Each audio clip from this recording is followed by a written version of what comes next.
Subscribe कीजिए F study class channel को और बेल आइकन को दबाइए लेटेस्ट वीडियो सबसे पहले देखने के लिए।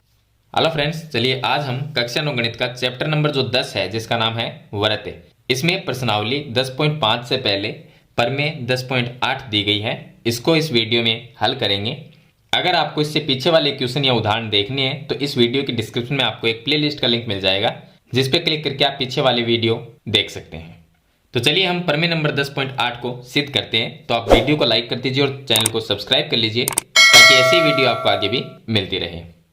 तो देखिए प्रमेय नंबर जो 10.8 है इसमें दिया गया है कि एक चाप द्वारा केंद्र पर अंतरित कोण, यानी हम ये मान लेते हैं ये एक वृत्त है और वृत्त का ये केंद्र हो गया। यहाँ पर एक चाप ले लेते हैं, यहाँ पर एक पॉइंट लेते हैं, एक पॉइंट यहाँ पर ले लेते हैं और दूसरा पॉइंट मैं यहाँ पर ले लेता हूँ, एक पॉइंट यहाँ पर ले लेते हैं। तो यहाँ से इस पॉइंट से और ये इतने दूर का ये एक चाप है, ये हमने चाप ले लिया, इसका नाम ए लिखा और इसका नाम हमने बी लिख दिया। तो इसने लिखा है कि एक चाप द्वारा केंद्र पर अंतरित कोण। अब देखिए ये जो ए है, ए बिंदु, इसको मैं केंद्र से मिला देता हूं और बी को भी केंद्र से मिला देते हैं। तो दोनों बिंदुओं को केंद्र से मिला देते हैं और केंद्र का नाम है ओ, ओ वृत्त का केंद्र है। अब देखिए एक चाप द्वारा केंद्र पर अंतरित कोण, तो ये जो चाप है ए बी चाप है, ये केंद्र पे कोण बनाया, इसने कोण बनाया ये कोण बना, इससे ए बी चाप से ये कोण बना केंद्र के ऊपर। अंतरित कोण वृत्त के शेष भाग के किसी बिंदु पर अंतरित कोण का दुगुना होता है। इसका मतलब इसी चाप से अगर ऊपर की तरफ कोई कोण बनाए, कोई भी पॉइंट ले सकते हैं, एक बिंदु ले सकते हैं, यहाँ पर यहाँ पर यहाँ पर कहीं पर एक बिंदु ले सकते हैं। मान लीजिए हम वो बिंदु इस पॉइंट के ऊपर लेते हैं, यहाँ पर एक बिंदु ले लिया। अब ये ए बी हो गया तो इसका मैं नाम लिख देता हूँ सी। सी एक बिंदु लिया, सी को ए से मिलाएंगे और सी को हम बी से मिलाएंगे तो यहाँ पर भी एक कोण बनेगा। तो चलिए इसको मिला देते हैं। अब देखिए हमने जो बिंदु सी है उसको ए से और बी से मिलाया तो इसने लिखा है कि यहाँ पर भी एक कोण बन गया। अब देखिए ये भी एक कोण बन गया। तो इसने लिखा है कि जो ए बी चाप है, यहाँ से ये जो चाप है इतना ए बी, ये ए बी जो चाप है इससे केंद्र पे जो कोण बना और इसी चाप से जो वृत्त के शेष भाग पर कोण बनाए तो केंद्र वाला जो कोण है ये कोण है, ये इस कोण का दुगुना होता है। ये हमें सिद्ध करना है। तो मैं यहाँ पर लिख देता हूं, हमें सिद्ध क्या करना है, हमें सिद्ध करना है कि जो केंद्र वाला कोण है, केंद्र वाले कोण का नाम है ए ओ बी। तो कोण जो ए ओ बी है वो दुगुना होगा कोण ए सी बी का, इस कोण का दुगुना होता है। तो ए सी और बी, तो ये हमें सिद्ध करना है। अब इसका हल देखिए। हल में हम क्या करते हैं कि इसको हम बिल्कुल इजी तरीके से समझेंगे। तो सी को हम ओ से मिला देते हैं, थोड़ा सा आगे बढ़ा देते हैं। तो देखिए हमने सी को ओ से मिलाया, आगे बढ़ाया, तो इस पॉइंट का नाम लिख देता हूं डी। इस पॉइंट का नाम मैंने डी लिख दिया। पहले हम ये त्रिभुज लेते हैं, ये त्रिभुज। तो ये जो त्रिभुज है इसका नाम है ए ओ सी, ये त्रिभुज है। अब ये त्रिभुज एक समद्विबाहु त्रिभुज है। क्यों है? क्योंकि इसके अंदर देखिए ये क्या है, वृत्त की त्रिज्या, और ये क्या है, वृत्त की त्रिज्या। इसका मतलब इस त्रिभुज के अंदर ये दो भुजाएं बराबर है, तो ये समद्विबाहु त्रिभुज हुआ। तो इसका नाम क्या है, ए ओ सी। तो मैं यहां पर लिखता हूं कि त्रिभुज ए ओ सी एक समद्विबाहु त्रिभुज है, समद्विबाहु त्रिभुज है। तो ये एक समद्विबाहु त्रिभुज है जिसके अंदर दो भुजाएं बराबर हैं। ओ ए बराबर हो जाएगी ओ सी। तो यहां पर हम लिख सकते हैं ओ ए बराबर में ओ सी। ये दोनों बराबर है। क्यों है? क्योंकि ये वृत्त की त्रिज्या है, वृत्त की त्रिज्या है, वृत्त की त्रिज्याएं हैं, इसलिए ये दोनों बराबर है। अब देखिए ये दोनों भुजा, इस त्रिभुज की दोनों ये भुजा बराबर है। तो समद्विबाहु त्रिभुज में क्या होता है, जब दो भुजाएं बराबर होती है तो उनके सामने वाले जो समूह कोण होते हैं वो बराबर होते हैं। इसका मतलब ओ ए जो भुजा है इसके सामने वाला कोण ये इतना सा, और ओ सी इस भुजा के सामने वाला कोण ये दोनों आपस में बराबर होंगे क्योंकि बराबर भुजाओं के समूह कोण बराबर होते हैं। तो इसलिए ये दोनों बराबर होंगे। अब इसको मैं नाम लिख देता हूं, ये एक नंबर कोण और ये कोण नंबर 2, ये दोनों बराबर हो गए। तो हम लिख सकते हैं कोण नंबर 1 बराबर होगा कोण नंबर 2। इसका एक कारण लिखना पड़ेगा।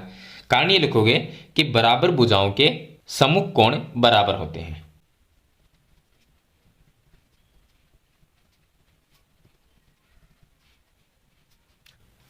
तो ये इसमें कारण लिखना पड़ेगा कि बराबर भुजाओं के सम्मुख कोण बराबर होते हैं। ये दोनों भुजाएं बराबर है तो इनके कोण भी आपस में बराबर होंगे। तो इसके सामने वाला कोण नंबर 1 हो गया और इसके सामने वाला कोण नंबर 2 हो गया, तो ये भी आपस में बराबर हो गए। चलिए अब देखिए, अगर हम कोण इसकी बात करें, ये जो इतना सा कोण है, अगर इस कोण की बात करें तो ये क्या है, इस त्रिभुज से बाहर कोण है। त्रिभुज से बाहर होता है जो कोण, उसको हम बहिष कोण कहते हैं। तो ये जो बहिष कोण ए ओ डी, ये जो बहिष कोण है ये किसके बराबर होता है, ये कोण नंबर 1 और 2 दोनों के योग के बराबर होता है। तो देखिए यहां पर हम लिखेंगे कि बहिष कोण अपने अंतराभिमुख कोण के योग के बराबर होता है।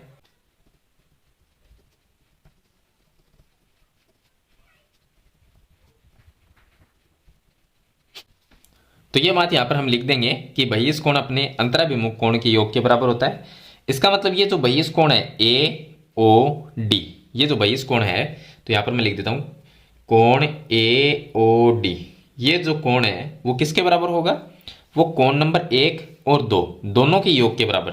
तो कोण नंबर 1 प्लस कोण नंबर 2 ये लिख देंगे। अब देखिए यहां से हम कोण नंबर 1 और 2 इनमें से चेंज करेंगे। कौन से को चेंज करेंगे, तो यहां पर जो कोण नंबर 1 है ये लेके आएंगे, कोण नंबर 2 है उसको हम हटा देंगे। तो कोण नंबर 2 को हम चेंज कर देंगे क्योंकि कोण नंबर 2 नीचे है, हमें तो ये जो कोण है केंद्र वाला इसके बराबर ये कोण लेके आना है जो वृत्त पे बना हुआ है। तो इसका मतलब यहां पर कोण नंबर 1 है, तो 2 नंबर का इसमें कोई रोल नहीं है, तो इसलिए हम 2 नंबर को हटा देंगे। तो 2 नंबर की जगह हम क्या लिख सकते हैं, 2 नंबर और 1 नंबर बराबर है, तो 2 नंबर की जगह हम कोण नंबर 1 लिख सकते हैं। तो यहां पर हम लिख देंगे कोण ए ओ डी, ए ओ डी बराबर कोण 1 प्लस इसके जगह भी कोण 1 लिख देंगे। ये हमने कहां से लिखा, ये हमने यहां से लिखा कि कोण नंबर 1 है वो कोण नंबर 2 के बराबर है, तो यहां से हमने ये लिख दिया। अब आ गया कोण ए ओ डी बराबर आ जाएगा, देखिए इन दोनों को जोड़ देंगे, जोड़ेंगे तो ये बन जाएगा 2 कोण 1 बन जाएगा। इसको मैं नाम दे देता हूं समीकरण नंबर 1, ये आगे समीकरण नंबर 1। चलिए अब दूसरा त्रिभुज लेते हैं। दूसरा कौन सा, पहले हमने ये त्रिभुज लिया था, अब हम ये त्रिभुज लेते हैं। दोनों में सेम ही बात है, जैसा ये है वैसा का वैसा ये है। तो ये भी एक समद्विबाहु त्रिभुज है, तो हम लिखेंगे बी ओ सी, एक समद्विबाहु त्रिभुज है। तो लिखेंगे अब त्रिभुज बी ओ सी भी एक समद्विबाहु त्रिभुज है। तो ये बी ओ सी जो त्रिभुज है ये हो गया बी ओ सी, ये भी एक समद्विबाहु त्रिभुज है जिसमें ये भुजा और ये भुजा आपस में बराबर है, क्योंकि ये भी त्रिज्या है इस वृत्त की और ये भी वृत्त की त्रिज्या है, तो दोनों आपस में बराबर हो गई। तो ओ बी और ओ सी बराबर है, तो यहां पर लिख देंगे कि ओ बी बराबर में ओ सी है। कारण क्या लिखोगे कि वृत्त की त्रिज्या है, वृत्त की त्रिज्याएं हैं, तो ये वृत्त की त्रिज्याएं हैं इसलिए बराबर है। अब देखिए ये समद्विबाहु त्रिभुज में अगर ये दो भुजाएं बराबर है तो इनके जो सम्मुख कोण होंगे वो भी बराबर होंगे। तो ओ बी जो है इसके सामने वाला कोण ये कोण यहां पर है, इसको मैं कोण नंबर 3 नाम देता हूं और एक कोण ये हो जाएगा, तो ये हो जाएगा कोण नंबर 4। तो ओ बी ये जो भुजा है इसके सामने वाला 3 नंबर और ओ सी इसके सामने वाला 4 नंबर, ये दोनों आपस में बराबर होंगे। तो हम लिख देंगे कि कोण नंबर जो 3 है वो बराबर होगा कोण नंबर 4 के। और कारण क्या लिखोगे, बराबर भुजाओं के सम्मुख कोण बराबर होते हैं, ये कारण आपको यहां पर लिख देना है। चलिए आगे फिर से हम वही जो पहले हमने लिखा था कि जो बहिष कोण होता है वो अपने अंतराभिमुख कोण के योग के बराबर होता है।